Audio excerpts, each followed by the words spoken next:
Hello, good evening So, gumagabi na. So, mahaba pa naman ang oras ko. At ginawa ko na to, no? Ayan, nag-bypass na naman ako. Ayan, yung isa ay ito, okay na to. May power to. So, sindihin natin para makita nyo. Yung isa nagawa na, bali tatlo to eh. Bali ito ay may power to. So ayan kita nyo, maandar. So, ang problema nito ay linis lang. So, sa ibang araw ko na gagawin to.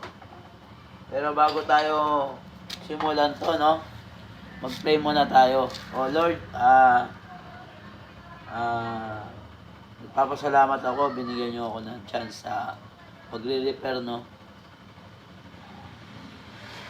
Nasaan ba ako ngayon kung hindi siguro, palaboy-laboy lang ako sa daan.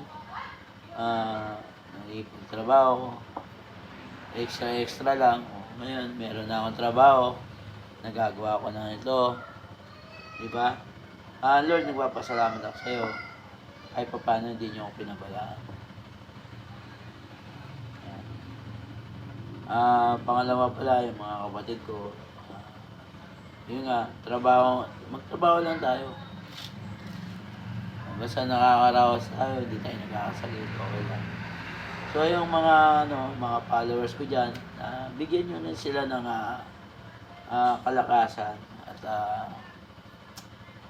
para yung pang-araw-araw nila ay masigla sila. So ayan yan, nag-bypass na naman ako.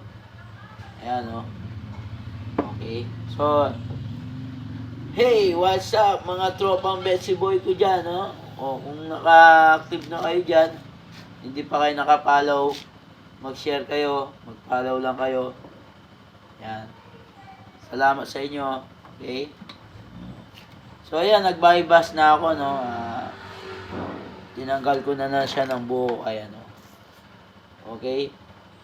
So, buo na yan. Ayan, may makinang yan. Ayan, buo na yan. Tapos, ito, okay na siya, di ba? Malinis na. Lahat yan, malinis yan. Tapos, ito yung mga ibang gamit niya, So, ayan, tayo. So, nag-bypass na tayo. Andyan na lahat.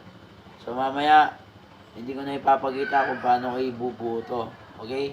So, dyan lang kayo at walang mag-awak sa cellphone ko. Ako lang mag-isa. Okay? Diyan lang kayo mga followers ko.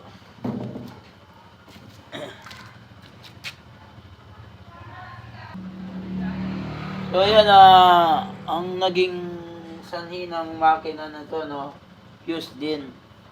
So, ipapakita ko sa inyo. Yan. Lalagyan natin ng tagging para makita nyo kung umaandar ba o hindi. So, nakita ko na kung ano naging problema nito. Yan, So, itong wire na to, ang sangina ng problema ng makina, kaya ayaw po siyang umandar. Fuse. So, yung ginawa ko, ninagyan ko ng wire sa puti. May iba-ibang kulay yan, So, makikita niyo siya dito. Yan. Yung sa kuryente niya at saka sa kuryente niya at saka yung line 1 niya. Tapos i-bypass mo siya dito sa puti. Ayun na. May kulay yan sa kuryente at saka yung puti para sa niya sa 1. So yung puti nasa taas. So lalagyan mo ng wire dito papunta sa capacitor. So, kung makikita nyo po yan, under po yan siya. Dalawang klase lang po yan eh. Kung hindi putol, fuse lang po. So, ngayon, paandarin natin. So, yan nakikita nyo. Umaandar siya. So, ibig sabihin, ang sira niya, fuse lang. So, ngayon isusulpak na natin at ipapakita ko sa inyo kung okay ba yung andar o hindi pa siya maingay. Okay? So, dyan lang kayo mga followers ko Babalik ako.